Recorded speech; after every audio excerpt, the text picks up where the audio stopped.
বন্ধুরা আসসালামু আলাইকুম। আপনারা কেমন আছেন? আশা করি আপনারা ভালোই আছেন। আলহামদুলিল্লাহ আমিও ভালো আছি।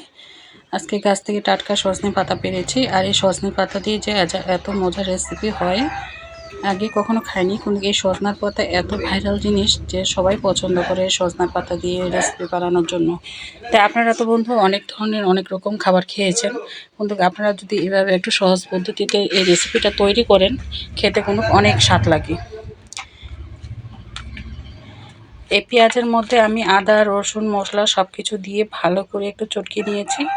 এখানে কিন্তু আদা, রসুন, গরম মশলা, হলুদ, লবণ সব দিয়ে দিয়েছি। আর দেওয়ার পরে সজনের পাতা দিয়ে একটু ভালো করে মেখে নিয়েছি। আর এই সজনের পাতা দিয়ে আপনারা যদি ভালো করে মেখে নেন তাহলে খুব টেস্টি হয়। আর সজনের পাতা দেওয়ার পরে এখানে দিয়েছি মুসুর ডাল বাটা। আপনারা চাইলে অন্য ডাল বাটাও দিতে পারেন, কিন্তু আমার হাতের কাছে মুসুর ডাল ছিল, আর এই মুসুর ডাল দিয়ে আমি মেখে নিয়েছি। আর দিয়েছি একটু চালের গুঁড়া। আপনারা চাইলে এখানে বেসন দিতে পারেন, কিন্তু আমার হাতে ছিল চালের গুঁড়া, আর চালের গুঁড়া দিয়েছি। আর এটা যদি আপনারা বিকেলের নাস্তা হিসেবেও খান খুবই ভালো লাগবে, এবং ভাত দিয়েও খেলেও কিন্তু ভালো লাগবে। এখন তো সজনার পাতা দিয়ে যে কোনো রেসিপি খাওয়া যায়। আর সজনার পাতা ভর্তা বলেন, সজনা পাতার পেলকা শাক বলেন, আবার ঔষধি গুণ অনেক ধরনের আছে। তাই আজকে আমি একটু বড়া বানাচ্ছি। এই রেসিপিটা আমি অনেক আগে একবার দেখিয়েছি, আবার নতুন করে আরেকবার দেখাচ্ছি।